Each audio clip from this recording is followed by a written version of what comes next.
അൽഹംദുലില്ലാഹി റബ്ബിൽ ആലമീൻ അസ്സലാത്തു വസ്സലാമു അലാ റസൂലില്ലാഹി വഅലാ ആലിഹി വസഹ്ബിഹി അജ്മഈൻ അമ്മാ ബഅദ് റബ്ബി ഇശ്റഹ് ലി സദ്രി വയസ്സിർ ലി അംരി വഹ്ലുൽ ഉഖ്ദത മിൻ ലിസാനി യഫ്ഖഹു ഖൗലി ബിസ്മില്ലാഹ്. അപ്പൊ കഴിഞ്ഞ ക്ലാസ്സില് പറഞ്ഞു നിർത്തിയത് നരകശിക്ഷ അനിവാര്യമാക്കുന്ന കുറെ കാര്യങ്ങളായിരുന്നു. അപ്പം കുറെ കാര്യങ്ങൾ പറഞ്ഞിരുന്നു. ഇനി നരകവാസികളുടെ എണ്ണപ്പെരുപ്പം ഇൻഷാ അല്ലാഹ് നോക്കാം. ആദം സന്തതികളിൽ നരകത്തിൽ പ്രവേശിക്കുന്നവരുടെ എണ്ണം വളരെ വലുതാണെന്നും സ്വർഗാവകാശികൾ കുറവായിരിക്കുമെന്നും തെളിവുകൾ അറിയിക്കുന്നു. അല്ലാഹു സുബ്ഹാനഹു തആല പിശാചിനോട് പറയുന്നു, നിന്നെയും അവരിൽ നിന്ന് നിന്നെ പിന്തുടരുന്ന മുഴുവൻ പേരെയും കൊണ്ട് ഞാൻ നരകം നിറയ്ക്കുക തന്നെ ചെയ്യും. വിശുദ്ധ ഖുർആൻ സൂറത്ത് സ്വാദില് 85-ാമത്തെ ആയത്തില് പറയാൻ അല്ലെ, നിന്നെയും നിന്നെ പിന്തുടരുന്ന ആളുകളെ മുഴുവൻ അല്ലെ കൊണ്ട് ഞാൻ നരകം നിറയ്ക്കുക തന്നെ ചെയ്യും. തീർച്ചയായും തന്റെ ധാരണ ശരിയാണെന്ന് ഇബ്ലീസ് അവരിൽ തെളിയിച്ചു. അങ്ങനെ അവർ അവനെ പിന്തുടർന്നു, ഒരു സംഘം സത്യവിശ്വാസികൾ ഒഴികെ. ബാക്കി എല്ലാവരും ഇബ്ലീസിന്റെ പിന്തുടർന്നു അല്ലെ. ഇബ്ലീസ് ക്ഷണിച്ചതിലേക്ക് അവര് പോയി. സുഹൃത്ത് സൊബയില് 20-ാമത്തെ ആയത്തിലാട്ടാ ഇത് പറയുന്നത്. അവിശ്വാസികളാണ് ആദം സന്തതികളിൽ അധികവും, അവരെല്ലാവരും നരകത്തിയിൽ ഉണ്ട് താനും. ആദമിന്റെ മക്കളിൽ ഓരോ 1000 പേരിലും 999 പേർ നരകത്തിലേക്കും ഒരാൾ സ്വർഗത്തിലേക്കുമായിരിക്കും. 999 പേർ അല്ലെ, പിന്നെ നരകത്തിലേക്കും ഒരാൾ സ്വർഗത്തിലേക്കുമായിരിക്കും. അള്ളാഹുവിന്റെ റസൂൽ സല്ലല്ലാഹു അലൈഹി വസല്ലമ പറഞ്ഞു, അള്ളാഹു സുബ്ഹാനഹു തആല പറയും, ആദമേ നരകത്തിലേക്കുള്ള സംഘത്തെ നിയോഗിക്കൂ. അദ്ദേഹം പറയും, അള്ളാഹുവെ നിന്റെ വിളിക്ക് വീണ്ടും വീണ്ടും ഉത്തരമേകുന്നു, അതിൽ ഞാൻ ഭാഗ്യം കാണുന്നവനാണ്. നന്മകൾ മുഴുവനും നിന്റെ ഇരുകരങ്ങളിലാണ് അല്ലെ, വൽ ഖൈറു ഫീ യദൈക അല്ലെ, നന്മകൾ മുഴുവൻ നിന്റെ ഇരുകരങ്ങളിലുമാണ്. അദ്ദേഹം പറയും, ഏതാണ് നരകത്തിലേക്കുള്ള സംഘം? അള്ളാഹു പറഞ്ഞു, ഓരോ 1000-ൽ നിന്നും 999 പേർ. ഇത് പറയുന്നത് എപ്പോഴാണ്? ആളുകൾ മുടി നരബാധിച്ചവരാവുകയും എല്ലാ ഗർഭിണികളും തങ്ങളുടെ ഗർഭം പ്രസവിക്കുകയും ജനങ്ങൾ ലഹരി ബാധിച്ചവരാവുകയും ചെയ്യുമ്പോഴാണ്. ജനങ്ങൾക്ക് യഥാർത്ഥത്തിൽ ലഹരി പിടികൂടിയതല്ല, പക്ഷെ അള്ളാഹുവിന്റെ ശിക്ഷ കഠിനമായതിനുള്ള അന്താളിപ്പ് മാത്രമാണത്. അത് സ്വഹാബത്തിന് കഠിനമായി തോന്നി. അവർ പറഞ്ഞു, അള്ളാഹുവിന്റെ റസൂലെ, ഞങ്ങളിൽ ആരാണ് ആ വ്യക്തി? പ്രവാചകൻ പറഞ്ഞു, നിങ്ങൾ സന്തോഷിക്കുക, കാരണം യാജൂജ് മാജൂജിൽ നിന്ന് 1000-ഉം നിങ്ങളിൽ നിന്ന് ഒരാളുമായിരിക്കും. പിന്നീട് അദ്ദേഹം പറഞ്ഞു, എന്റെ ആത്മാവ് ആരുടെ കയ്യിലാണോ ആ അള്ളാഹു ആണ് സത്യം. നിശ്ചയം സ്വർഗത്തിന്റെ അഹ്ലുകാരിൽ 1/3 നിങ്ങളാകണമെന്ന് ഞാൻ ആഗ്രഹിക്കുന്നു അല്ലെ. പിന്നെ അള്ളാന്റെ റസൂല് ആഗ്രഹിക്കുന്ന എന്താ? തന്റെ കൗമിൽ നിന്ന് 3-ൽ ഒന്ന് ആരായിരിക്കണം അല്ലെ, തന്റെ കൗമായിരിക്കണം എന്ന് ആഗ്രഹിക്കുകയാണ്. ഞങ്ങൾ അള്ളാഹുവിനെ സ്തുതിക്കുകയും തക്ബീർ ചൊല്ലുകയും ചെയ്തു.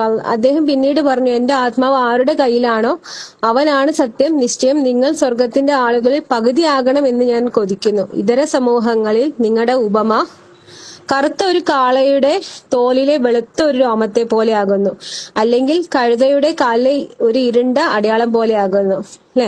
അതായത് കറുത്ത ഒരു കാളയുടെ തോലിലെ വെളുത്ത ഒരു രോമത്തെ പോലെ, അല്ലെങ്കിൽ കഴുതയുടെ കാലിലെ ഒരു ഇരുണ്ട അടയാളം പോലെയാണ്.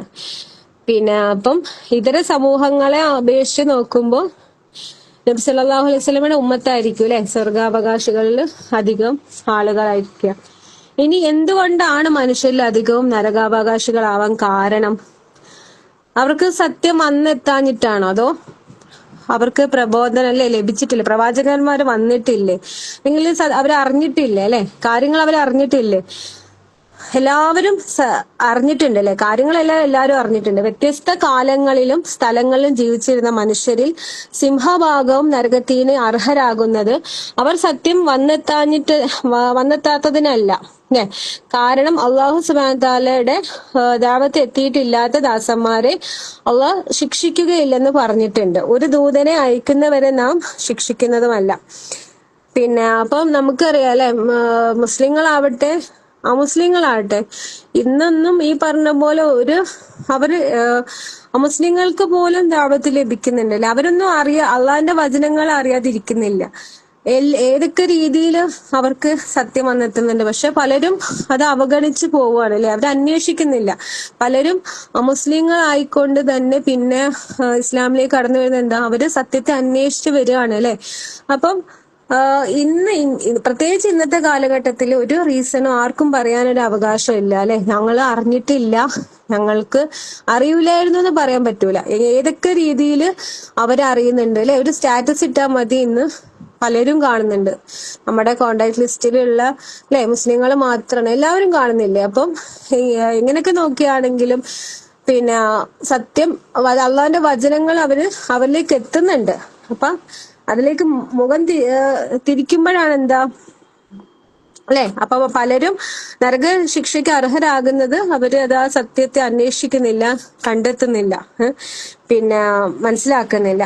എല്ലാ സമൂഹങ്ങളിലേക്കും അള്ളാഹു സുബ്ഹാനഹു വതആല പ്രവാചകന്മാരെ നിയോഗിച്ചിട്ടുണ്ട്. അള്ളാഹു സുബ്ഹാനഹു വതആല പറയുന്നു, ഒരു താക്കീതുവരം കഴിഞ്ഞു പോകാത്ത ഒരു സമുദായമില്ല. എന്നാൽ യഥാർത്ഥ കാരണം മനുഷ്യർ പ്രവാചകന്മാർക്ക് യഥാവിധം ഉത്തരമേകാത്തതും അവരിൽ അവിശ്വസിച്ചതുമാണ്. നമുക്ക് വിശ്വസിച്ചവരിൽ തന്നെ പലരും കപട വിശ്വാസികളാണ് അല്ലെ. അതാണ് പിന്നെ അടുത്ത കാരണം. വിശ്വാസികളാകുന്ന മുസ്ലിം നാമധാരികളായിരിക്കും, പക്ഷെ അതില് വളരെ കുറച്ച് ആളുകളെ പിന്നെ സത്യവിശ്വാസികളായിട്ടുള്ള ആളുകളുള്ളൂ അല്ലെ, അല്ലെങ്കിൽ വിശ്വാസികളായിട്ടുള്ള ആളുകളുള്ളൂ. പലരും ഭൂരിഭാഗം ആളുകളും എന്താണ്, കപട വിശ്വാസികളാണ്. ആദം സന്തതികളിൽ അധികവും നരകവാസികളാണെന്ന് അറിയിക്കുന്ന ഹദീസുകൾ നൽകിയ ശേഷം ഇമാം ഇബ്നു റജബുൽ ഹംബലി റഹ്മത്തുള്ളാഹ് പറയുന്നു, ഈ ഹദീസുകളുടെ ആശയങ്ങളുള്ള മറ്റു വചനങ്ങളും ആദം സന്തതികളിൽ അധികവും നരകവാസികളാണെന്ന് അറിയിക്കുന്നുണ്ട്. അപ്രകാരം നബിമാരെ പിൻപറ്റിയവർ മറ്റുള്ളവരെ അപേക്ഷിച്ച് കുറവാണ്. അവരും നബിമാരെ പിൻപറ്റാത്തവരിൽ എത്താത്തവരും ദഅവത്ത് മനസ്സിലാക്കുവാൻ കഴിവില്ലാത്തവരും ഒഴിച്ച് ബാക്കി എല്ലാവരും നരകത്തിലാണ് എന്നും ഈ വചനങ്ങൾ അറിയിക്കുന്നു. നബിമാരെ പിന്തുടരുന്നതിൽ പലരും പൂർവ്വമതങ്ങളെയും മാറ്റിമറിക്കപ്പെട്ട വേദങ്ങളെ മുറുകെ പിടിക്കുകയും ചെയ്തു. അവരും നരകവാസികൾ തന്നെ അല്ലെ. അതായത് നബിമാരില് പിന്തുടരുന്നവരിൽ പലരും പൂർവ്വമതങ്ങളെയും മാറ്റിമറിക്കപ്പെട്ട വേദങ്ങളെയും മുറുകെ പിടിക്കുന്നു അല്ലെ. ഇപ്പം നമുക്കറിയാം പിന്നെ ബൈബിളിലെ കാര്യങ്ങളെല്ലാം മാറ്റിമറിച്ചതാണ്. അപ്പൊ ആ ഒരു കാര്യങ്ങളൊക്കെ പിൻപറ്റുന്ന ആളുകളും എന്താ, നരകാവകാശികൾ തന്നെയാണ്. അള്ളാഹു സുബ്ഹാനഹു വതആല പറഞ്ഞു, വിവിധ സംഘങ്ങളിൽ നിന്ന് അതിൽ അവിശ്വസിക്കുന്നവരാരോ അവരുടെ വാഗ്ദത്ത സ്ഥാനം നരകമാകുന്നു. എന്നാൽ വിശുദ്ധ ഖുർആനിന്റെയും സത്യദീനിന്റെയും അനുയായികളാണെന്ന് പുറമേ പറയുന്ന പലരും കപട വിശ്വാസികളാണ് അല്ലെ. പിന്നെ അതാണ് പിന്നെ അവിശ്വാസികളുടെ കാര്യം പോട്ടെ, കപട വിശ്വാസികൾ അല്ലെ, അവരുടെ സ്ഥിതി എന്താണ്, അവിശ്വാസികളെക്കാൾ അവർ ശിക്ഷ അനുഭവിക്കുന്നുണ്ട്. അവരാണ് നരകത്തിലെ ഏറ്റവും അടിത്തട്ടിൽ അല്ലെ, ഏറ്റവും ഗൗരവമേറിയ ശിക്ഷയ്ക്ക് അർഹരാകുന്നത് കപട വിശ്വാസികളാണ്. അപ്പം വിശുദ്ധ ഖുർആന്റെയും സത്യദീനിന്റെ അനുയായികളാണെന്ന് അവർ പുറമേ പറയുന്ന പലരും കപട വിശ്വാസികളാണ്, നരകത്തിന്റെ അടിത്തട്ടിൽ ശിക്ഷ അർഹിക്കുന്നവരും.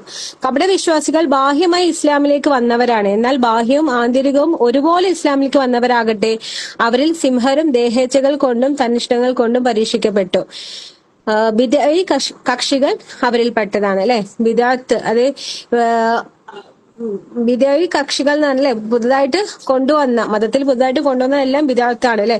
അപ്പൊ അവരെല്ലാരും എന്താ, നമുക്കറിയാം അവരൊക്കെ രക്ഷപ്പെടൂല അല്ലെ, നരക ശിക്ഷ അനുഭവിക്കുന്നവരാണ്. മുസ്ലിം സമുദായം 70-ൽ പരം കക്ഷികളായി വഴി പിരിയുമെന്നും ഒന്നൊഴിച്ച് ബാക്കിയെല്ലാം നരകത്തിലാണെന്നും അറിയിക്കുന്ന ഹദീസുകൾ വന്നിരിക്കുന്നു. നരകം വാഗ്ദാനം ചെയ്യപ്പെട്ട നിഷിദ്ധങ്ങളിൽ നിന്ന് ഒരു കക്ഷി ഒഴിച്ച് മറ്റാരും ഒഴിവായതല്ല അല്ലെ. 70-ലധികം പേര് സംഘങ്ങളായിട്ട് പിരിയും അല്ലെ മുസ്ലിം സമുദായം. അതിൽ ഒരു കക്ഷി മാത്രം, ആരാണ് പരിശുദ്ധ ഖുർആനെ പിന്തുടരുന്നത്, അല്ലെങ്കിൽ നബിചര്യ അല്ലെ സുന്നത്തിന് ആരാണ് യഥാപൂർവം പിന്തുടരുന്നത്, അവരൊഴിച്ച് ബാക്കി എല്ലാവരും നരകത്തിലാണ്. നബി സല്ലല്ലാഹു അലൈഹി വസല്ലമയും സ്വഹാബത്തും നിലകൊണ്ട ആദർശത്തിൽ മനസാ വാചാ കർമ്മണ നിലയുറപ്പിക്കുകയും ദേഹേച്ഛകളിൽ നിന്നും സന്ദേഹങ്ങളിൽ നിന്നും രക്ഷപ്പെടുകയും ചെയ്തവരാകുന്ന അവർ തുലവും കുറവാണ്, വിശിഷ്യ പിൻകാലങ്ങളിൽ അല്ലെ. അവര് വരും തലമുറകളിൽ എങ്ങനെ കുറഞ്ഞു വരികയാണ് അല്ലെ. പിന്നെ നമുക്കറിയാം നബി സല്ലല്ലാഹു അലൈഹി വസല്ലമയുടെ കാലത്തുള്ള ആളുകളെ അപേക്ഷിച്ച് നോക്കുമ്പോൾ പിന്നീട് വരുന്ന തലമുറകളിൽ അങ്ങനെ അത്രയും ദീനിനെ മുറുകെ പിടിക്കുന്ന ആളുകൾ വളരെ കുറഞ്ഞു വരികയാണ് അല്ലെ. പിന്നെ അവസാനം നമുക്കറിയാം പൊങ്ങുതടി പോലെ അല്ലെ, മുസ്ലിങ്ങൾ കുറവായിട്ടാണ് അന്ത്യനാളില് മുസ്ലിം നാമധാരികൾ ധാരാളം ഉണ്ടാവും. മുസ്ലിങ്ങൾ ഒരിക്കലും ന്യൂനപക്ഷം ആയിരിക്കൂല, പക്ഷെ അവരെന്താ ഗുണം ഉണ്ടാവൂല അല്ലെ. പിന്നെ വെറും പൊങ്ങുതടികൾ പോലെ അല്ലെങ്കിൽ ചവറ് പോലെ ആയിരിക്കും എന്നാണ് പറയുന്നത്. അപ്പൊ മനുഷ്യർ ദേഹേച്ഛകൾക്ക് അന്യായമായി അടിമപ്പെട്ടതായിരിക്കാം. അവർ സിംഹഭാഗ ആളുകളും നരകത്തിന് അർഹരാകാൻ പ്രധാന കാരണം അല്ലെ, ദേഹേച്ഛകൾ. പിന്നെ ഇഹലോക താല്പര്യങ്ങൾക്ക് പിന്നാലെ നടക്കുന്നതാണ്. പിന്നെ പരലോകത്തെ മറന്ന് അല്ലെ, ദേഹേച്ഛകൾക്ക് അന്യായമായി അടിമപ്പെടുന്നതാണ് പ്രധാന കാരണം, നരകത്തിന് അവര് അർഹരാകുവാൻ പ്രധാന കാരണം മനുഷ്യ മനസ്സുകളിൽ ദേഹേച്ഛകളോടുള്ള പ്രിയം ഊട്ടപ്പെട്ടിരിക്കുന്നു. അത് കാരണത്താൽ മനുഷ്യർ അരുതാത്ത ഇച്ഛകളെ പിൻപറ്റുകയും ചെയ്യുന്നു. പിന്നെ അള്ളാഹു സുബ്ഹാനഹു വതആല പറയുന്നു, ഭാര്യമാർ, പുത്രന്മാർ, കൂമ്പാരമായി കൂട്ടിയ സ്വർണം, വെള്ളി, മേത്തരം കുതിരകൾ, നാൽക്കാലി വർഗങ്ങൾ, കൃഷിയിടം എന്നിങ്ങനെ ഇഷ്ടപ്പെട്ട വസ്തുക്കളോടുള്ള പ്രേമം മനുഷ്യർക്ക് അലങ്കാരമായി തോന്നിക്കപ്പെട്ടിരിക്കുന്നു. അതൊക്കെ ഇഹലോക ജീവിതത്തിലെ വിഭവങ്ങളാകുന്നു അല്ലെ. പിന്നെ ഇത് സൂറത്ത് ആൽ ഇമ്രാനിലുള്ളതാണ്. എന്താണ് അല്ലെ, എല്ലാ മനുഷ്യനും എന്താണ്, ഇതെല്ലാം വേണം അല്ലെ, ഇതെല്ലാം വേണം. പക്ഷെ ഇതിനോടൊക്കെ എന്താ കൂടുതലായിട്ടുള്ള ഭ്രമം അല്ലെ, സമ്പത്തിനോട് കൂടുതൽ ഭ്രമം. പിന്നെ അലങ്കാരങ്ങള്, ബാക്കി എന്തൊക്കെ മനുഷ്യന് ഇഷ്ടപ്പെടുന്നു അതിനോടൊക്കെ കൂടുതലായിട്ടുള്ള ഭ്രമം, അതിന്റെ പിന്നാലെ പോവല് അല്ലെ. അപ്പൊ അതാണ് എന്താ മനുഷ്യര് പലരും പരലോക ജീവിതം മറക്കുന്നത് അല്ലെ. ഇപ്പോഴാണെങ്കിൽ തിന്മയിൽ മുഴുകി നിൽക്കുകയാണ് അല്ലെ സമുദായം. നമ്മൾ നോക്കുമ്പോ ആർക്കും ആരോടും ഒരു കമ്മിറ്റ്മെന്റും ഇല്ല. ഈ പറഞ്ഞ പോലെ എല്ലാ നമ്മൾ എങ്ങനെയൊക്കെ നോക്കുകയാണെങ്കിലും എല്ലായിടത്തും തിന്മയാണ് കാരണം. എല്ലാം എന്താ ഈ പറഞ്ഞ പോലെ പലതും ദേഹേച്ഛകളാണ് അല്ലെ. ചിലത് സ്ത്രീകളോടായിരിക്കും, പിന്നെ ചിലത് ഈ സമ്പത്തിനോടായിരിക്കും, ചിലര് ഈ പറഞ്ഞ പോലെ ലഹരി പദാർത്ഥങ്ങളോടായിരിക്കാം. ഇതിനൊക്കെ അടിമപ്പെട്ടിരിക്കുകയാണ് മനുഷ്യര്. അപ്പൊ അത് കാരണം സമൂഹത്തിൽ ഇപ്പം തിന്മ വർദ്ധിച്ചുകൊണ്ടേയിരിക്കുകയാണ്. അള്ളാഹുവിന്റെ റസൂൽ സല്ലല്ലാഹു അലൈഹി വസല്ലമ പറഞ്ഞു, അള്ളാഹു സ്വർഗവും നരകവും സൃഷ്ടിച്ചപ്പോൾ, നമ്മൾ കുറെ വട്ടം കേട്ടിട്ടുള്ള ഹദീസാണ്. അള്ളാഹു പറഞ്ഞു, ജിബ്രീൽ താങ്കൾ പോകുക, നരകത്തിലേക്കും നരകവാസികൾക്ക് ഞാൻ ഒരുക്കി വെച്ചതിലേക്കും നോക്കുക. അനന്തരം ജിബ്രീൽ പോയി നരകത്തിലേക്കും നരകവാസികൾക്ക് ഒരുക്കി വെച്ചതിലേക്കും നോക്കി. അപ്പോൾ നരകത്തീനാളങ്ങൾ ചിലതിനെ വിഴുങ്ങുന്നു. ജിബ്രീൽ മടങ്ങി വന്ന ശേഷം പറഞ്ഞു, അള്ളാഹുവേ, നിന്റെ പ്രതാപമാണ് സത്യം, നരകത്തെ കുറിച്ച് കേട്ട ആരും അതിൽ പ്രവേശിക്കൂല അല്ലെ. നരകത്തിലെ ശിക്ഷ കണ്ട ഒരാളെ അതിലേക്ക് പ്രവേശിക്കാൻ ആഗ്രഹിക്കും? ഒരിക്കലും ഇല്ല അല്ലെ. അപ്പോ നരകം ഷഹവാത്തുകൾ, ദേഹേച്ഛകൾ കൊണ്ട് പൊതിയപ്പെടാൻ കൽപ്പിച്ചു. നരകം അപ്രകാരം ദേഹേച്ഛകൾ കൊണ്ട് പൊതിയപ്പെട്ടു. അള്ളാഹു പറഞ്ഞു, നീ മടങ്ങി നരകത്തിലേക്കും അതിന്റെ ആളുകളേക്ക് ഒരുക്കിയതിലേക്ക് നോക്കുക. ജിബ്രീൽ അതിലേക്ക് പോയി നോക്കി ശേഷം മടങ്ങി വന്ന് പറഞ്ഞു, നിന്റെ പ്രതാപമാണ് സത്യം, നിശ്ചയം നരകത്തിൽ പ്രവേശിക്കാതെ ആരും അതിൽ നിന്ന് രക്ഷപ്പെടുകയില്ലെന്ന് ഞാൻ ഭയപ്പെട്ടു അല്ലെ. നമുക്ക് ഭയപ്പെടേണ്ട ഹദീസ് തന്നെയാണ് അല്ലെ. നമ്മള് ആദ്യം നരകശിക്ഷ അല്ലെ, നരകവും നരകശിക്ഷയും കാണുന്ന ഒരു വ്യക്തി അതിലേക്ക് പോവില്ല. പക്ഷെ അതിലെ കാരണങ്ങൾ നിറച്ചു കഴിഞ്ഞപ്പോ അല്ലെ, എല്ലാം നമ്മുടെ ഇച്ഛകളാണ്. ഒരാളും ഇതിൽ നിന്ന് ഒഴിവാകുന്നില്ല അല്ലെ. ഏതെങ്കിലും രീതിയിൽ മനുഷ്യ മനസ്സുകൾക്ക് മോഹം തോന്നുന്ന കാര്യങ്ങളാണ് നരകം മുഴുവൻ അല്ലെ. അപ്പം എന്താണ് അവസാനം ജിബ്രീൽ അലൈഹിസ്സലാം പറയുന്നത്, നിന്റെ പ്രതാപമാണ് സത്യം, നിശ്ചയം നരകത്തിൽ പ്രവേശിക്കാതെ ആരും അതിൽ നിന്ന് രക്ഷപ്പെടില്ല എന്ന് ഞാൻ ഭയപ്പെട്ടു. ഇനി നരകവാസികളിൽ അധികവും സ്ത്രീകളാണ് അല്ലെ. നമ്മൾ പറഞ്ഞു മനുഷ്യരിൽ അധികവും നരകത്തിലാണെന്ന് പറഞ്ഞു അല്ലെ. ഇനി ആ നരകവാസികളിൽ അധികം ആരാണ്? പുരുഷന്മാരാണോ സ്ത്രീകളാണോ? അല്ല, പുരുഷന്മാരല്ല അല്ലെ, സ്ത്രീകളാണ്. നരകത്തിൽ പ്രവേശിക്കുന്ന പാപികളിൽ ഏറ്റവും കൂടുതൽ സ്ത്രീകളായിരിക്കും. അള്ളാഹുവിന്റെ റസൂൽ സല്ലല്ലാഹു അലൈഹി വസല്ലം പറയാണ്, ഞാൻ നരകം കണ്ടു, നരകവാസികളിൽ അധികവും സ്ത്രീകളാണ്. സ്ത്രീ സമൂഹമേ, നിങ്ങൾ ദാനം ചെയ്യുക. ഞാൻ നരകവാസികളിൽ അധികവും നിങ്ങളെയാണ് കണ്ടത്. അവർ പറഞ്ഞു, അള്ളാഹുവിന്റെ റസൂലെ, എന്തുകൊണ്ടാണ് അത്? അദ്ദേഹം പറഞ്ഞു, നിങ്ങൾ ശാപം വർദ്ധിപ്പിക്കും, നിങ്ങൾ ഭർത്താവിലുള്ള നന്മയിലുള്ള പെരുമാറ്റങ്ങളെ നിഷേധിക്കും. ബുഖാരി മുസ്ലിം റിപ്പോർട്ട് ചെയ്ത ഹദീസാണ്. നമ്മൾ കുറെ കേട്ടതാണ് അല്ലെ. സ്ത്രീകളുടെ പൊതുവായിട്ടുള്ള സ്വഭാവം എന്താ? ശാപം വർദ്ധിപ്പിക്കും അല്ലെ. നശിക്കട്ടെ, നശിച്ചു പോകട്ടെ എന്നുള്ള ഒരു വാക്ക് പറഞ്ഞു പോകും. അപ്പൊ സ്ത്രീകളില് ശാപം വർദ്ധിപ്പിക്കും. പിന്നെ അതേപോലെ ഭർത്താവില് പിന്നെ എന്തെങ്കിലും ഒരു വഴക്കത് വരുമ്പോ അദ്ദേഹത്തിന് നെഗറ്റീവ് പറയും അല്ലെ. നന്മയിലുള്ള പെരുമാറ്റങ്ങളെ നിഷേധിക്കും, കാണൂല. ചെയ്തു തന്നിട്ടുള്ള നന്മയും ഉപകാരങ്ങളൊന്നും നോക്കൂല. എന്താണ് ചെയ്തു തരാത്തത്, എന്നാലും നിങ്ങൾ എന്നോട് അങ്ങനെ ചെയ്തു അല്ലെ, ഇത്രയും കാലം നിങ്ങൾ ഒരു ഗുണവും ഉണ്ടായിട്ടില്ല, ആ ഒരു മട്ടിലാണ് സംസാരിക്കുക. അള്ളാഹുവിന്റെ റസൂൽ സല്ലല്ലാഹു അലൈഹി വസല്ലം പറഞ്ഞു, ഞാൻ നരകത്തിന്റെ വാതിലിൽ നിന്നു. അപ്പോൾ നരകത്തിൽ പ്രവേശിച്ചതിൽ അധികവും സ്ത്രീകളാണ്. ബുഖാരി റിപ്പോർട്ട് ചെയ്ത ഹദീസാണ്. നിശ്ചയം സ്വർഗത്തിൽ താമസിക്കുന്നതിൽ ഏറ്റവും കുറവ് സ്ത്രീകളാണ്. അപ്പൊ അതിന്റെ നേരെ വിപരീതം അല്ലെ. നരകത്തിൽ അധികം സ്ത്രീകളാണെങ്കിൽ സ്വർഗത്തില് കുറവ് ആരായിരിക്കും? സ്ത്രീകളായിരിക്കും. പിന്നെ അവിടെ സ്ത്രീകളുടെ കുറവ്, സ്വർഗീയ സ്ത്രീകൾ ഇഷ്ടംപോലെ ഉണ്ടല്ലോ അല്ലെ. അപ്പം സ്ത്രീകൾ ഇവിടെ കുറവാണ് സ്വർഗത്തില്. അള്ളാഹ് നമ്മളെല്ലാരെയും കാക്കട്ടെ അല്ലെ.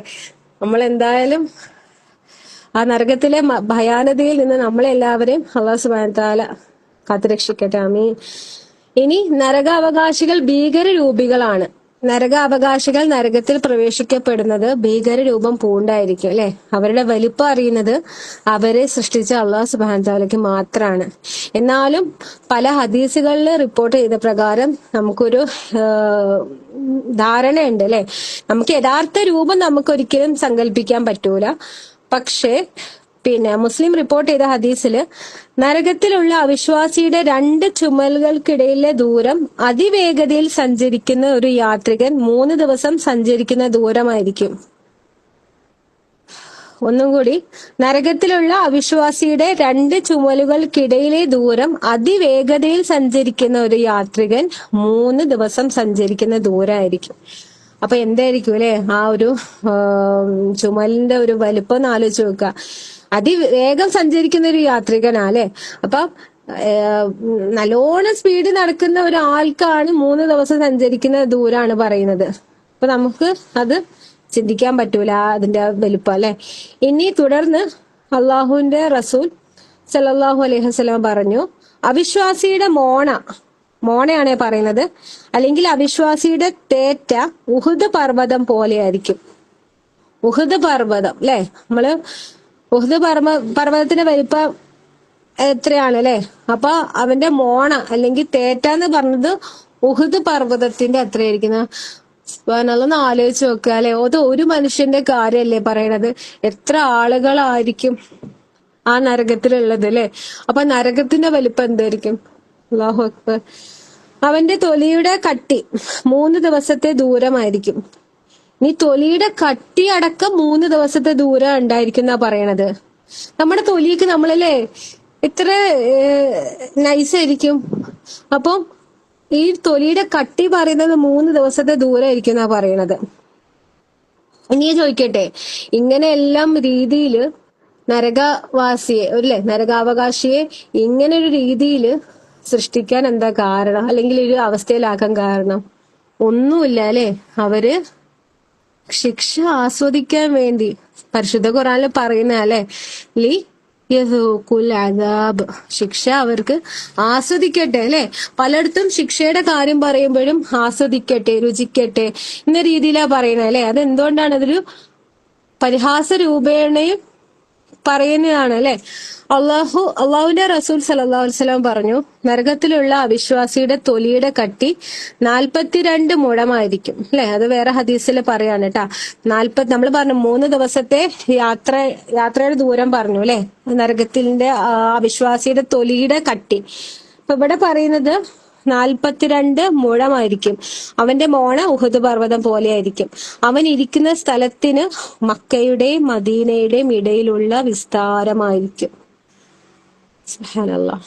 പിന്നെ അവൻ ഇരിക്കുന്ന സ്ഥലത്തിന് അല്ലെ, മക്കയുടെയും മദീനയുടെയും ഇടയിലുള്ള വിസ്താരമായിരിക്കും. ഇമാം നവവി റഹ്മത്തുള്ള അദ്ദേഹം പറയാണ്, അവിശ്വാസിക്കുള്ള ഈ വലിപ്പം അവന് ശിക്ഷ പൂർണ്ണമാകുന്നതിന് വേണ്ടിയാണ്. എല്ലാം അള്ളാഹു സുബ്ഹാനഹു വ തആലയുടെ തീരുമാനമാണ്. അള്ളാഹുവിന്റെ റസൂൽ സല്ലല്ലാഹു അലൈഹി വസല്ലം പറഞ്ഞു തന്നതിനാൽ അത് വിശ്വസിക്കൽ നിർബന്ധവുമാണ്. ഇമാം ഇബ്നു കസീർ റഹ്മത്തുള്ളാഹി പറയുന്നു. അവിശ്വാസികൾക്കുള്ള ഈ വലിപ്പം അവർക്ക് ശിക്ഷ അതികഠിനവും പൂർണ്ണമാകുന്നതിന് വേണ്ടിയും അവർക്ക് തീയും പ്രയാസമേൽക്കൽ ഭീകരമാവുന്നതിന് വേണ്ടിയുമാണ്. അതാണ് അള്ളാഹു സുബ്ഹാനഹു വ തആല പറഞ്ഞിട്ടുള്ളത്, ലിയസൂഖുൽ അദാബ്, അവർ ശിക്ഷ ആസ്വദിക്കുന്നതിന് വേണ്ടി.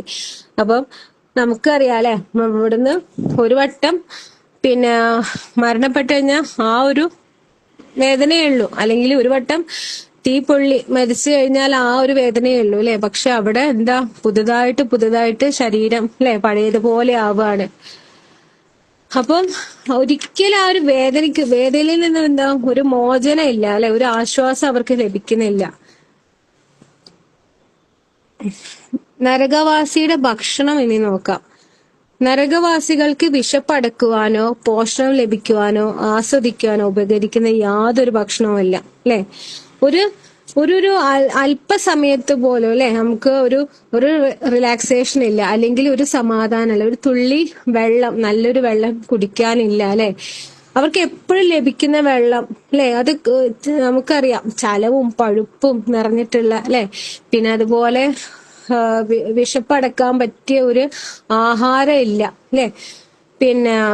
എന്നാൽ കഴിക്കുവാനായിട്ട് വലിയ സഖൂം അസ്ലി തുടങ്ങി നൽകപ്പെടുമെന്ന് വിശുദ്ധ ഖുർആനിൽ തിരുവചനങ്ങളും അറിയിക്കുന്നു.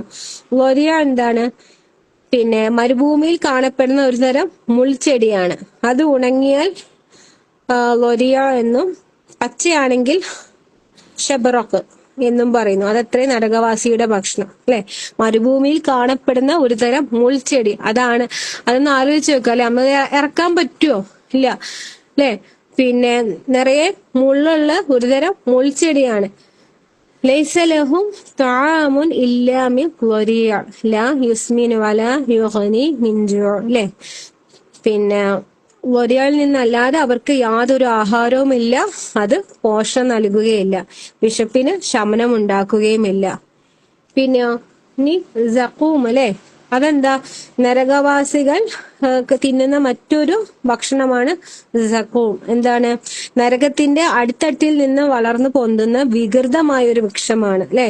അത് ഉണ്ടാവുന്നതിന് എന്താ, നരകത്തിന്റെ അടിത്തട്ടിൽ നിന്ന് വളർന്നു വരുന്ന ഒരു വൃക്ഷമാണ്. അല്ലാഹു സുബ്ഹാനഹു വ തആല പറയുന്നു, തീർച്ചയായും സഖൂം വൃക്ഷമാകുന്നു നരകത്തിൽ പാപികളുടെ ആഹാരം.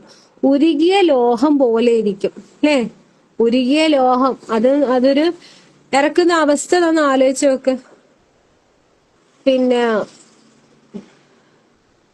ചൂടുവെള്ളം തിളയ്ക്കുന്നത് പോലെ അത് വയറ്റിൽ തിളയ്ക്കും എന്നാ പറയണത് അല്ലെ. അത്രയും ഭീകരമായൊരു അവസ്ഥയാണ് അല്ലെ. ആ ഒരു ഉരുകിയ ലോഹം പോലെയുള്ള ആ ഒരു ഭക്ഷണം കഴിക്കേണ്ടി വരുന്ന ഒരു അവസ്ഥ. അല്ലാഹു സുബ്ഹാനഹു വ തആല നമ്മളെല്ലാവരെയും അങ്ങനെയുള്ള ശിക്ഷകളിൽ നിന്ന് റബ്ബ് നമ്മളെല്ലാവരും കാത്തു രക്ഷിക്കട്ടെ. ആമീൻ. എന്നിട്ട് വീണ്ടും പറയാണ്, അതാണോ വിശിഷ്ടമായ സൽക്കാരം, അതല്ല സഖൂം വൃക്ഷമാണോ? തീർച്ചയായും അതിനെ നാം അക്രമകാരികൾക്ക് ഒരു പരീക്ഷണമായിരിക്കുന്നു. നരകത്തിന്റെ അടിയിൽ മുളച്ചു പൊങ്ങുന്ന ഒരു വൃക്ഷം അത്രേ അത്. അതിന്റെ കുല പിശാചുക്കളുടെ തലകൾ പോലെ ഇരിക്കും. ഒരു സെക്കൻഡ്.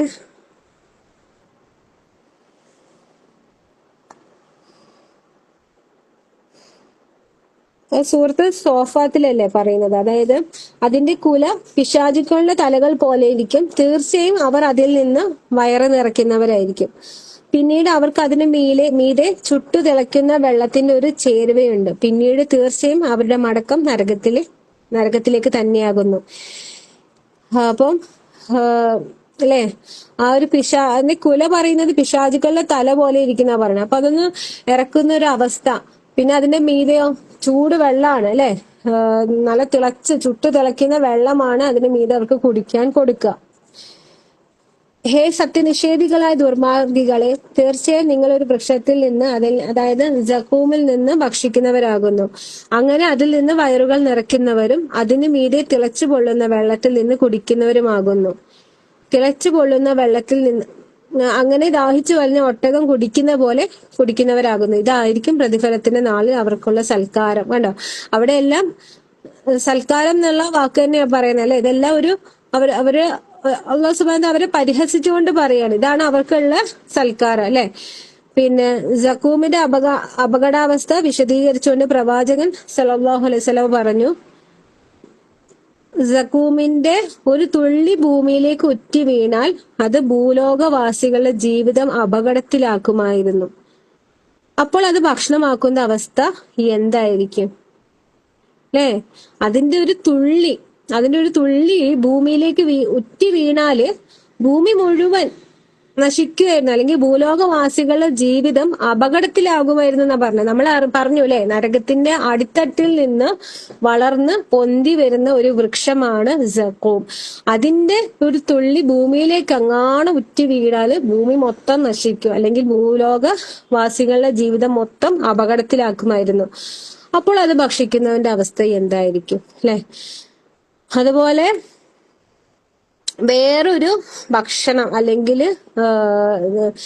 ഒരു നീരാണ് എന്ത്, അല്ലേ, നരകവാസികളുടെ ശരീരത്തിൽ നിന്ന് ഒലിച്ചിറങ്ങുന്ന ചലവും നീരുമാണ്.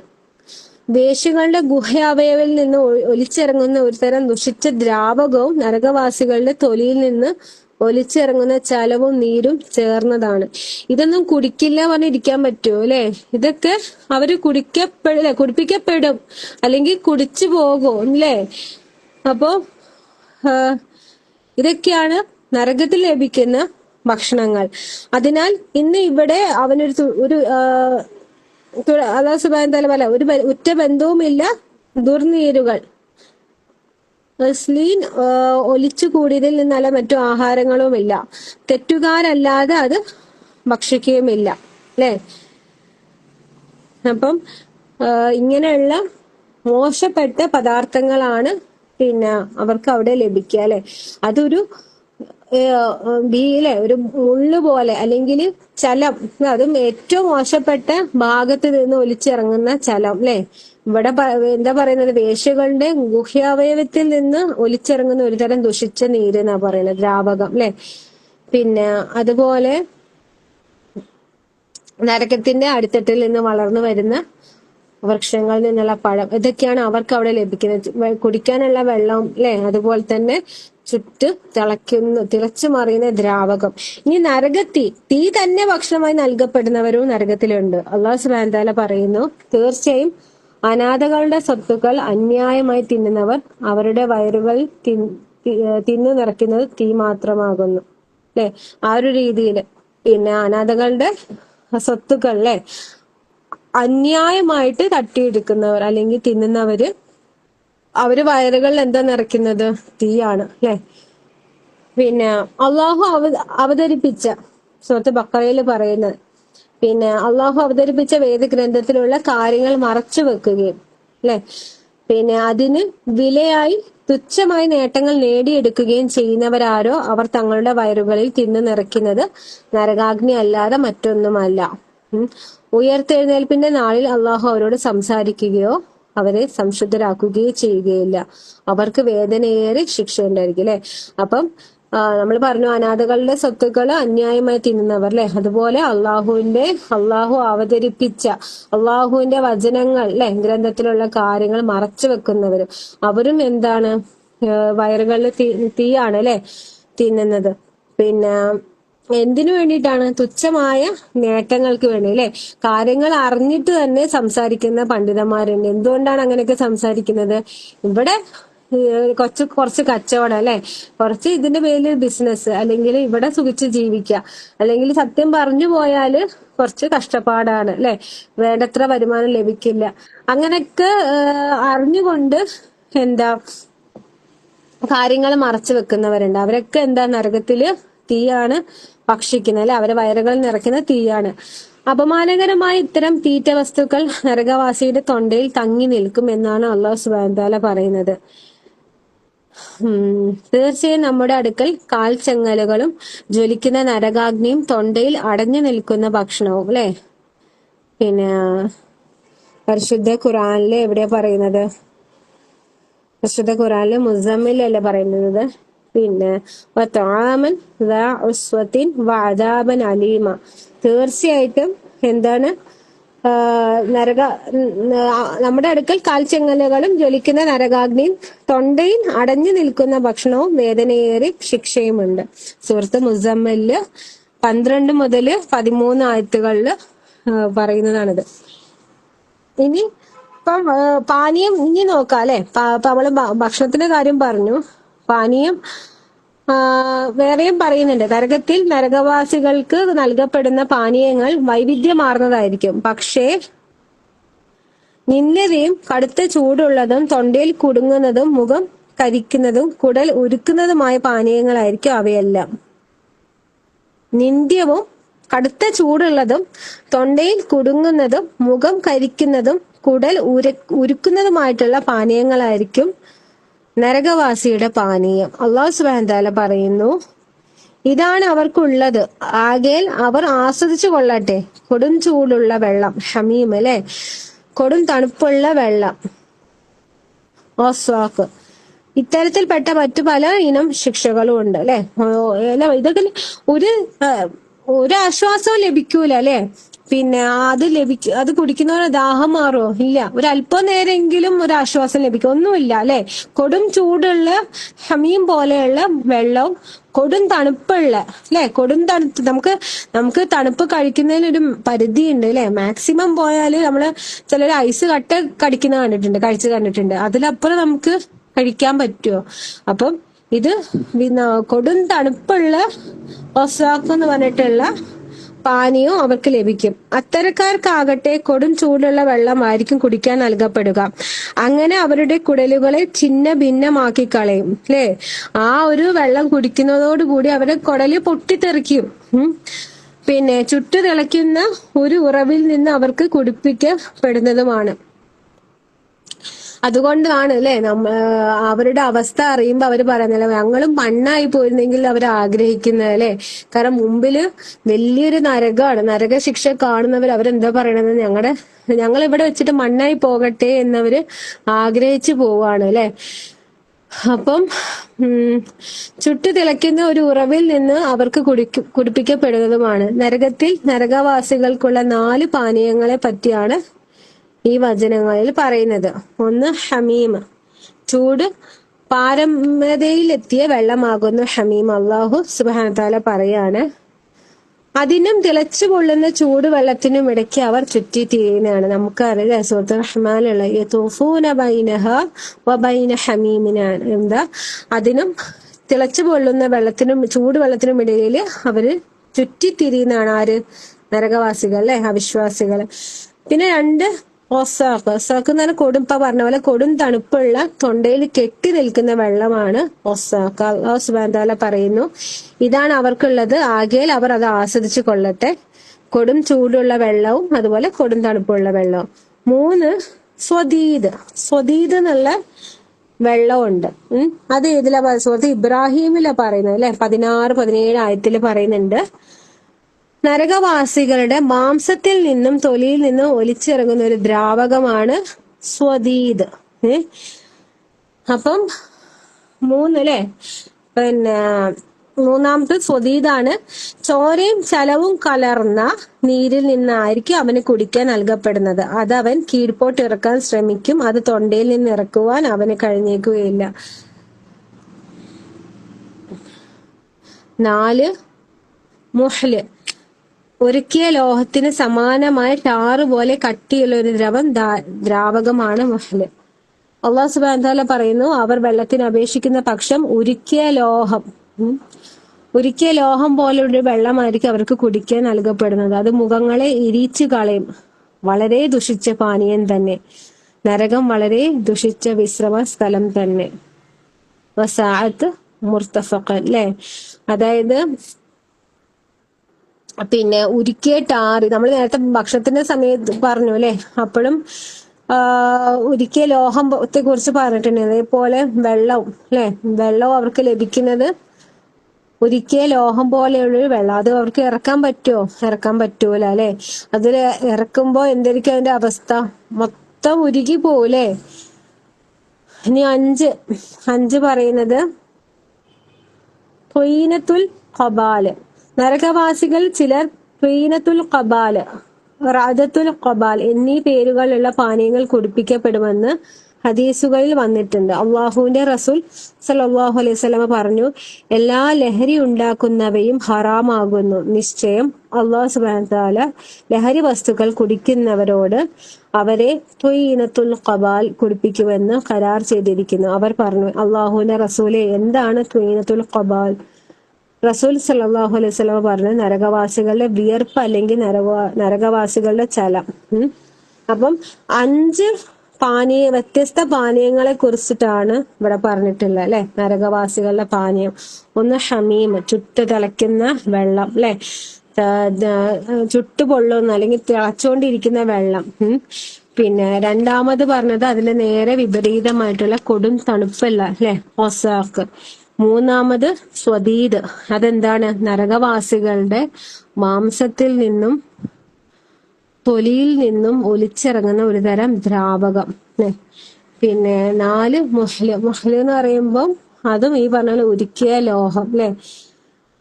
5-മത്തെ ത്വയ്യിനത്തുൽ ഖബാൽ എന്ന് പറയുന്നത് ലഹരി അല്ലാഹു സുബ്ഹാനഹു തആല അല്ലെ അത് വിരോധിച്ചിട്ടുള്ള ഹറാമാക്കിയിട്ടുള്ള കാര്യമാണ്.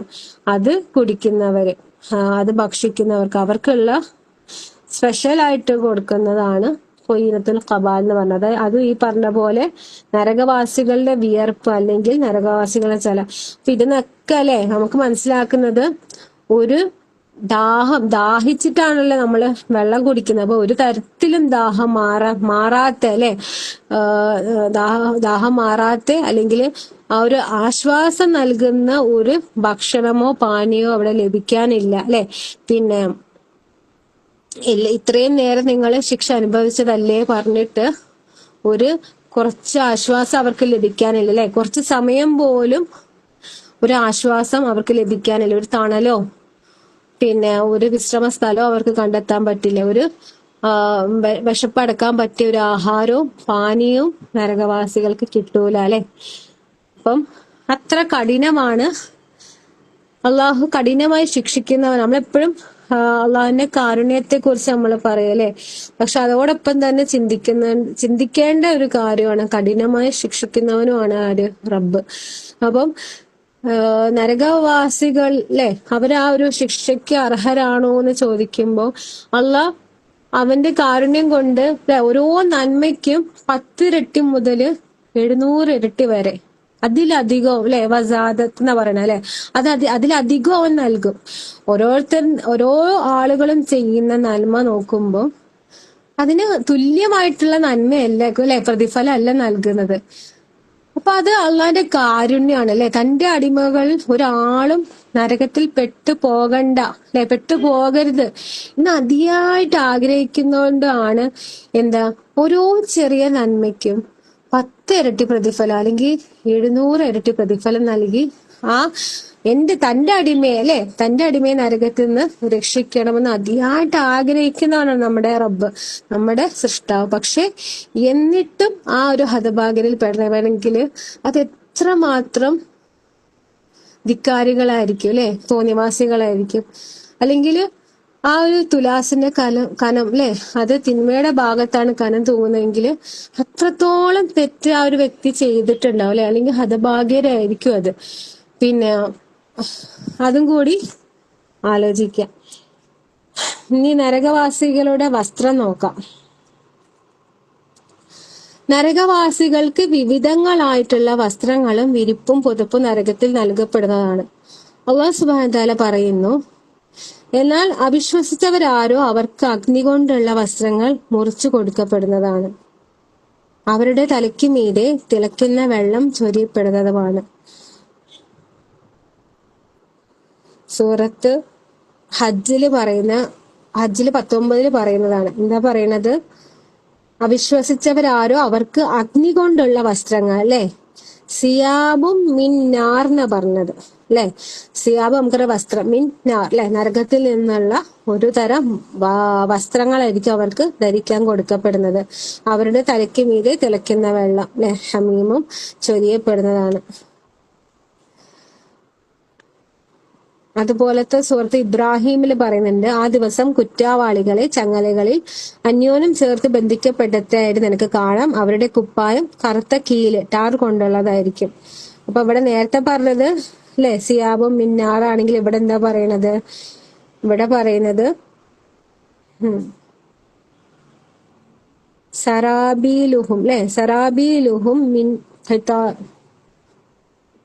ഖത്തിറാൻ അല്ലെ, ഖത്തിറാൻ എന്നാ പറഞ്ഞത്. അതായത് അവരുടെ കുപ്പായങ്ങൾ കറുത്ത കീല് കൊണ്ടുള്ളതായിരിക്കും, അല്ലെങ്കിൽ ടാറ് കൊണ്ടുള്ളതായിരിക്കും. അവരുടെ മുഖങ്ങളെ തീ പൊതിയുന്നതുമാണ് അല്ലെ. ആ ടാറ് നമ്മള് ഈ പറഞ്ഞ പോലെ റോഡില് ടാർ ഇടുന്ന സമയത്ത് അത് ഉണങ്ങിയിട്ടില്ലെങ്കിൽ നമ്മള് അതിലൂടെ നടക്കുമ്പോ ചെരുപ്പിൽ ഒട്ടിപ്പിടിക്കും അല്ലെ, അത് കാല് വിട്ടുപോരൂല. അപ്പൊ ആ ഒരു ടാറ് കൊണ്ടുള്ള വസ്ത്രം ധരിക്കേണ്ട അവസ്ഥ എന്ന് ആലോചിച്ച് നോക്കും, എന്തായിരിക്കും അല്ലെ ആ ഒരു അവസ്ഥ. അബൂ മാലിക് അൽ അശ്അരി റളിയല്ലാഹു അൻഹുവിൽ നിന്ന് നിവേദനം, അള്ളാഹുവിന്റെ റസൂൽ സല്ലല്ലാഹു അലൈഹി വസല്ലമ പറഞ്ഞിരിക്കുന്നു, എന്റെ ഉമ്മത്തുകളിൽ ജാഹിലിയ കാര്യങ്ങളിൽ നിന്നും 4 കാര്യങ്ങളുണ്ട്, അതവർ ഒഴിവാക്കുകയില്ല. കുലമഹിമയിൽ അഹങ്കരിക്കൽ, തറവാടിനെ കുത്തിപ്പറയൽ, നക്ഷത്രങ്ങൾ കാരണത്താലാണ് മഴ വർഷിച്ചത് എന്ന് വാദിക്കൽ, മരണപ്പെട്ടവർക്ക് വേണ്ടി വിലപിച്ചട്ടഹസിക്കൽ. എന്നിട്ട് റസൂൽ സല്ലല്ലാഹു അലൈഹി വസല്ലം പറയുന്നു, മയ്യത്തിന്റെ പേരിൽ ആർത്തട്ടഹസിച്ചവൾ മരിക്കുന്നതിന് മുമ്പായി തൗബ ചെയ്തില്ലെങ്കിൽ അന്ത്യനാളിൽ ഉരുക്കിയ ടാറിന്റെ ആവരണവും ശരീരം മുഴുവൻ ചൊറിയുന്ന ഒരു അങ്കിയുമായിട്ടായിരിക്കും അവൾ ഉയർത്തെഴുന്നേൽക്കുക. അല്ലാഹു അക്ബർ. എന്താ പറഞ്ഞിരിക്കുന്നത്? എന്റെ ഉമ്മത്തുകളിൽ ജാഹിലിയ കാര്യങ്ങൾ 4 കാര്യങ്ങൾ വിട്ടുപോയിട്ടില്ല എന്നാ പറയുന്നത്. ഇതിന് 4 നമുക്ക് അറിയാം അല്ലെ, ഇത് 4 ഉണ്ട്. കുലമഹിമയിൽ അഹങ്കരിക്കൽ, കുലമഹിമ പറയൂലേ, ഇപ്പോഴും കുലമഹിമ പറയുന്നവരുണ്ട്. തറവാടിനെ കുത്തിപ്പറയൽ, നക്ഷത്രങ്ങൾ കാരണത്താലാണ് മഴ വർഷിച്ചത്. കുറവുണ്ടോ?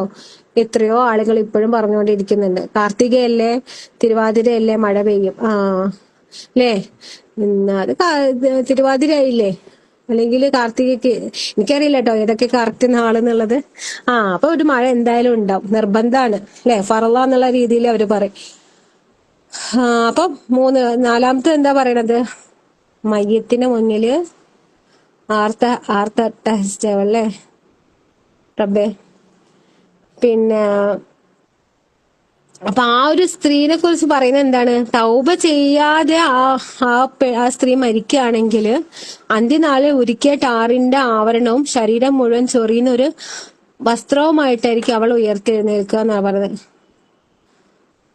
അല്ലാഹു സുബ്ഹാനഹു വ തആല എല്ലാവരെയും കാത്തുരക്ഷിക്കട്ടെ, ആമീൻ. ഇങ്ങനത്തെ കാര്യങ്ങൾ അല്ലെ ഇപ്പോഴും ഉണ്ട്, അറിയാതെ പറഞ്ഞു പോകുന്നവരൊന്ന് ശ്രദ്ധിച്ചാൽ മതി. ചുറ്റുമുള്ള ഈ പറഞ്ഞില്ലേ ഈ ഒരു കാര്യം, നക്ഷത്രത്തിന്റെ പേരിൽ മഴ വർഷിക്കുന്നത്, ചുറ്റും നമ്മളൊന്ന് കണ്ണോടിച്ചാൽ മതി. ഇപ്പോഴും പറയുന്നവരുണ്ട്, പിന്നെ ഇന്ന നാളില് ഇന്ന സമയത്ത് മഴ പെയ്യുന്നൊക്കെ ഉള്ളത് കേട്ടാ. പിന്നെ അത് ശ്രദ്ധിക്കുക. പിന്നെ അല്ലാഹു സുബ്ഹാനഹു വ തആല പറയുന്നു, അവർക്ക് നരകാഗ്നികളിലുള്ള മെത്തയും അവരുടെ മീതെ കൂടി പുതപ്പുകളും ഉണ്ടായിരിക്കും. അപ്രകാരമാണ് നാം അക്രമികൾക്ക് പ്രതിഫലം നൽകുന്നത്. സൂറത്ത് പിന്നെ ആറാഫിൽ പറയാണ്, എന്താ പറയുന്നത്? അവർക്ക് നരകാഗ്നികളുള്ള മെത്ത അല്ലെ, പിന്നെ ലഹും മിൻ ജഹന്നമ മിഹാദും വമിൻ ഫൗഖിഹിം ഗവാഷ് എന്ന് പറഞ്ഞു. അതായത് അവരുടെ മീതെ കൂടി പുതപ്പുകളും ഉണ്ടാവും അല്ലെ, എല്ലാം തീ കൊണ്ടുള്ളതായിരിക്കും. അപ്രകാരമാണ് അക്രമികളായിട്ടുള്ള ആളുകൾക്ക് പ്രതിഫലം നൽകുന്നത്. ഇനി നരകശിക്ഷയുടെ കാഠിന്യം കൂടി പറഞ്ഞിട്ട് അവസാനിപ്പിക്കാം ഇൻഷാ അല്ലാഹ്. നരകശിക്ഷ വേദനയേറിയതാണ്. ശിക്ഷാ കാഠിന്യത്തിൽ നിന്ന് രക്ഷ കിട്ടുവാൻ നരകവാസികൾ തനിക്ക് വിലപ്പെട്ടതെല്ലാം അള്ളാഹു സുബ്ഹാനഹു വ തആലയ്ക്ക് സമർപ്പിച്ച് രക്ഷ പ്രാപിക്കുവാൻ ആഗ്രഹിക്കുകയും ശ്രമിക്കുകയും ചെയ്യും. പക്ഷേ അത് വൃഥാ വേലയാണ് എന്ന് മാത്രം. അള്ളാഹു സുബ്ഹാനഹു വ തആല പറഞ്ഞു, അവിശ്വസിക്കുകയും അവിശ്വാസികളായിക്കൊണ്ട് മരിക്കുകയും ചെയ്തവരിൽപ്പെട്ട ഒരാൾ ഭൂമി നിറയെ സ്വർണം പ്രായശ്ചിത്തമായി നൽകിയാൽ പോലും അത് സ്വീകരിക്കപ്പെടുന്നതല്ല. അവർക്കാണ് വേദനയേറെ ശിക്ഷയുള്ളത്, അവർക്ക് സഹായികളായിട്ട് ആരും ഉണ്ടായിരിക്കുന്നതല്ല. പിന്നെ അല്ലെ നമ്മൾ പറയും, അവിടെ ചെന്ന് കഴിഞ്ഞാല് സ്വന്തം നഫ്സ് അല്ലെ, നഫ്സി പറഞ്ഞിട്ട് എല്ലാരും നടക്കുക. അപ്പം ഒരാൾക്ക് ഒരാളെ രക്ഷപ്പെടുത്താൻ പറ്റോ? ഒരാളെ തനിക്ക് പകരം അവർക്ക് പകരം താൻ പോവാന്ന് ഒരാൾ പറയോ? ഇല്ല അല്ലെ? അവിടെ ബന്ധങ്ങളില്ല. എത്ര ഭൂമിയിൽ വെച്ചിട്ട് എത്രയോ 10 മടങ്ങ് സ്നേഹിക്കുന്ന ഉപ്പയും മോളും ആയിരിക്കും, അല്ലെങ്കിൽ ഉമ്മയും മക്കളും ആയിരിക്കും അല്ലെ? പിന്നെ നമുക്കറിയാം, ആ ഒരു ചൂരന്മാര അപകടത്തില് ഒരു മോള് ഉമ്മ രക്ഷപ്പെടട്ടെ എന്ന് കരുതിയിട്ട്, ചെറിയ കുട്ടി ഉമ്മ രക്ഷപ്പെടട്ടെ എന്ന് കരുതിയിട്ട് ആ മോള് അപകടത്തില് സ്വയം ചാടുകയും ഉമ്മ രക്ഷപ്പെടുത്താൻ നോക്കുകയും ചെയ്തിരുന്നു അല്ലെ? പിന്നെ നമുക്കറിയാം, സ്വന്തം കുട്ടി റെയിൽപാളത്തിൽ വീണു പോകുമ്പോൾ ചാടി ഒന്നും ചിന്തിക്കാതെ അല്ലെ, ട്രെയിന് തന്റെ മേത്ത് കയറി പോയിക്കോട്ടെ, എന്നാലും തന്റെ കുട്ടിക്കൊന്നും പറ്റിയത് അല്ലെങ്കിൽ കുട്ടിയെ രക്ഷപ്പെടുത്താൻ ആഗ്രഹിച്ച് അമ്മമാര് അല്ലെങ്കിൽ ഉമ്മമാര് ചാടുന്നുണ്ട് അല്ലെ? അങ്ങനെയൊക്കെ കിണറ്റിൽ ചാടി ഇപ്പൊ ഒരു ഭർത്താവിനെ രക്ഷപ്പെടുത്താൻ ഭാര്യ നോക്കി, കണ്ടില്ലേ? ഇപ്പൊ അടുത്ത് ഇന്നലെ പറഞ്ഞ ന്യൂസ് ഉണ്ടായത്, ഭർത്താവ് കിണറ്റിൽ വീണപ്പോ ഭാര്യ എടുത്ത് ചാടി, ഭാര്യ ഭർത്താവിനെ രക്ഷപ്പെടുത്താൻ വേണ്ടിയിട്ട് ചാടി. അങ്ങനെയൊക്കെ നമുക്ക് ഭൂമിയിൽ വെച്ച് കാണും അല്ലെ? പക്ഷെ അങ്ങനെയുള്ള ആളുകളാണ് നാളെ മഹ്ശറിൽ എത്തുമ്പോ സ്വന്തം കാര്യങ്ങൾ, അവർക്ക് അവിടെ ബന്ധങ്ങളില്ല അല്ലെ? ഉമ്മ വേറെ മക്കള് വേറെ, ഉപ്പ വേറെ അല്ലെ? പിന്നെ ഒരു ബന്ധം ഉണ്ടാവൂല. എന്നിട്ട് എന്താ പറയാ? അത് മാത്രല്ല, തന്റെ ഉമ്മയെ നൽകുക, ഉപ്പയെ നൽകുക, സഹോദരനെ നൽകുക, മക്കളെ നൽകുക അല്ലെ? പൊന്നു മക്കളെ നൽകുക. എനിക്ക് എന്റെ തടി രക്ഷപ്പെട്ടാ മതി, എന്റെ തടി നരകത്തിൽ നിന്ന് രക്ഷപ്പെട്ടാ മതി എന്നായിരിക്കും അവിടെ ഓരോ ആളുകൾ അല്ലെ, ശിക്ഷ അനുഭവിക്കേണ്ടി വരുന്ന ഓരോ ആളുകളും ചിന്തിക്കുക. അതേപോലെ കയ്യിലുള്ളതെല്ലാം നൽകുക, ആ ശിക്ഷയിൽ നിന്ന് ഒരു ഇളവ് കിട്ടിയാൽ മതി, ശിക്ഷയിൽ നിന്ന് രക്ഷപ്പെട്ടാൽ മതി എന്നാണ് അവര് കരുതുക അല്ലെ? പക്ഷെ ഒരു രക്ഷയുണ്ടാവൂല. ഉയർത്തെഴുന്നേൽപ്പിന്റെ നാളിലെ ശിക്ഷ ഒഴിവാക്കി കിട്ടുവാൻ വേണ്ടി പ്രായശ്ചിത്തം നൽകുന്നതായിട്ട് സത്യനിഷേധികളുടെ കൈവശം ഭൂമിയിലുള്ളത് മുഴുക്കെയും അത്ര തന്നെ വേറെയും ഉണ്ടായിരുന്നാൽ പോലും അവരിൽ നിന്ന് അത് സ്വീകരിക്കപ്പെടുകയില്ല തന്നെ. അവർക്ക് വേദനയേറെ ശിക്ഷയാണുള്ളത്. ആകാശം ഉരുകിയ ലോഹം പോലെയും പർവ്വതങ്ങൾ കടഞ്ഞ രോമം പോലെയും ആവുന്ന ദിവസം. അന്ന് ഒരു ഉറ്റബന്ധു മറ്റൊരു ഉറ്റബന്ധുവിനോട് യാതൊന്നും ചോദിക്കുകയില്ല. അവർക്ക് അന്യോന്യം കാണിക്കപ്പെടും. തന്റെ മക്കളെയും ഭാര്യമാരെയും സഹോദരനെയും തനിക്ക് അഭയം നൽകിയിരുന്ന തന്റെ ബന്ധുക്കളെയും ഭൂമിയിലുള്ള മുഴുവൻ ആളുകളെയും പ്രായശ്ചിത്തമായി നൽകിക്കൊണ്ട് ആ ദിവസത്തെ ശിക്ഷയിൽ നിന്ന് മോചനം തേടുകയും എന്നിട്ട് അത് അവനെ രക്ഷപ്പെടുത്തുകയും ചെയ്തിരുന്നെങ്കിൽ എന്ന് കുറ്റവാളി ആഗ്രഹിക്കും. സംശയം വേണ്ട, തീർച്ചയായും അത് ആളിക്കത്തുന്ന നരകമാകുന്നു, തലയുടെ തൊലി ഉരിച്ചു കളയുന്ന നരകാഗ്നി. സൂറത്ത് മാരിജില് പറയുന്നതാണ് അല്ലെ? പിന്നെ എന്താ പറയുന്നത്? അവര് ഓരോന്ന് പറയും, ഓരോ ആളുകളല്ലേ പിന്നെ വിളിച്ച് അവരെയൊക്കെ പ്രായശ്ചിത്തമായിട്ട് നൽകാം, തന്നെ രക്ഷിച്ചാൽ മതി എന്നും പറയും അല്ലെ? പിന്നെ യുബസ്സറൂനഹും യവദ്ദുൽ മുജ്രിമു ലൗ യഫ്തദി മിൻ അദാബി യൗമഇദിൻ ബിബനീഹി വസ്വാഹിബതിഹി വഅഖീഹി വഫസീലതിഹി അല്ലതി തുഅനിലെ. തനിക്ക് അഭയം നൽകിയ മുഴുവൻ ആളുകളെ, അഭയം നൽകിയ ബന്ധുക്കള്, അതുപോലെ വമൻ ഫിൽ അർളി ജമിഅൻ സുമ്മ യുൻജീഹി അല്ലെ, മുഴുവൻ ഭൂമിയിലുള്ള മുഴുവൻ ആളുകളെയും എടുത്തോളൂ അല്ലെ, എനിക്ക് രക്ഷപ്പെട്ടാ മതി, എന്നെ രക്ഷപ്പെടുത്തു. കല്ല ഇന്നഹ ലവോല അല്ലെ, ലവോ അല്ലെ, എന്താ പറയണത്? അത് ആളിക്കത്തുന്ന നരകമാണ്. നസ്സാഅതൻ ലിശ്ശവാ, തലയുടെ തൊലി ഉരിച്ചു കളയുന്ന നരകാഗ്നിയാണ്.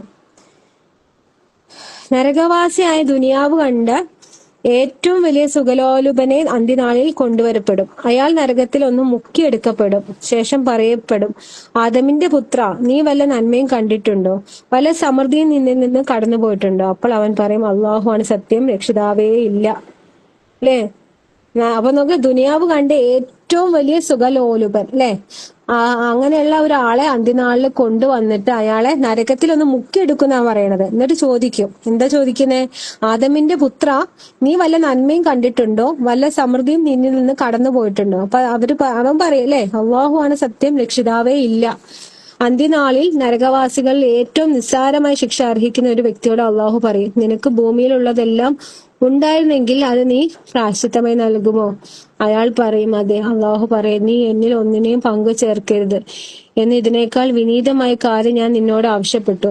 നീ ആദമിന്റെ മുതുകിലായിരിക്കെ, എന്നാൽ നീ വിസമ്മതിക്കുകയും ശിർക്ക് ചെയ്യുകയും ചെയ്തു. എന്താ പറഞ്ഞത്?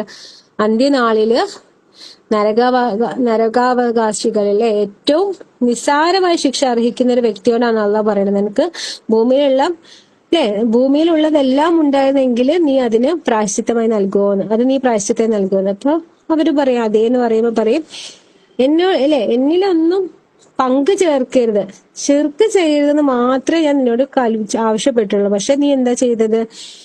നീ വിസമ്മതിക്കുകയും ശിർക്ക് ചെയ്യുകയും ചെയ്തു. ഇനി ഇൻഷാ അല്ലാഹ് ബാക്കി കുറച്ച് കാര്യങ്ങള് അടുത്ത ക്ലാസ്സിലായിട്ട് പറയാനായിരിക്കാം. നരകശിക്ഷയുടെ ഏറ്റക്കുറച്ചുകള്, പിന്നെ അതിലെ ശിക്ഷാമുറകളിലെ വൈവിധ്യങ്ങള്, പിന്നെ അതിൽ നിന്ന് രക്ഷ നേടാൻ അങ്ങനെ ഉള്ള കാര്യങ്ങള് ഇൻഷാ അല്ലാഹ് അടുത്ത ക്ലാസ്സുകളായിട്ട് പറയാം. നമുക്ക് നരകശിക്ഷയിൽ നിന്ന് രക്ഷപ്പെടാൻ വേണ്ടിയിട്ട് ചെറിയ കാര്യം ദിവസവും സ്വർഗത്തെ 3 വട്ടം ചോദിക്കുകയും അതുപോലെ നരകശിക്ഷയിൽ നിന്ന് 3 പ്രാവശ്യം നമ്മൾ രക്ഷ തേടുകയും ചെയ്താല് ആ ഒരു വ്യക്തി നരകശിക്ഷ ലഭിക്കില്ല എന്ന് പറയുന്നല്ലേ, നരകത്തിൽ നിന്ന് രക്ഷപ്പെടുന്ന പറയുന്നുണ്ട്. പിന്നെ അതേപോലെ പല കാര്യങ്ങളും നരകശിക്ഷയിൽ നിന്ന് രക്ഷപ്പെടാനുള്ള പല കാര്യങ്ങളും ചെറിയ ചെറിയ കാര്യങ്ങളടക്കം ഉണ്ടല്ലേ, അത് കൃത്യമായിട്ട് ചെയ്യാനുള്ള തൗഫീഖ് അല്ലാഹു സുബ്ഹാനഹു വ തആല നമുക്ക് എല്ലാവർക്കും നൽകട്ടെ. റബ്ബന അസ്രിഫ് അന്നാ അദാബ ജഹന്നം ഇന്ന അദാബഹ കാന ഗറാമ ഇന്നഹാ സഅത് മുസ്തഖറ വ മുഖാമ. ഞങ്ങളുടെ രക്ഷിതാവേ, ഞങ്ങളിൽ നിന്ന് നരകശിക്ഷ നീ ഒഴിവാക്കി തരണമേ. തീർച്ചയായും അതിലെ ശിക്ഷ വിട്ടൊഴിയാത്ത വിപത്താകുന്നു. തീർച്ചയായും നരകം ചീത്തയായിട്ടുള്ള ഒരു താവളവും പാർപ്പിടവും തന്നെയാണ് അല്ലെ, സൂറത്ത് ഫുർഖാനിൽ. إن شاء الله وآخر دعوانا الحمد لله سبحانك اللهم وبحمدك أشهد أن لا إله إلا أنت أستغفرك وأتوب إليك. السلام عليكم ورحمة الله وبركاته.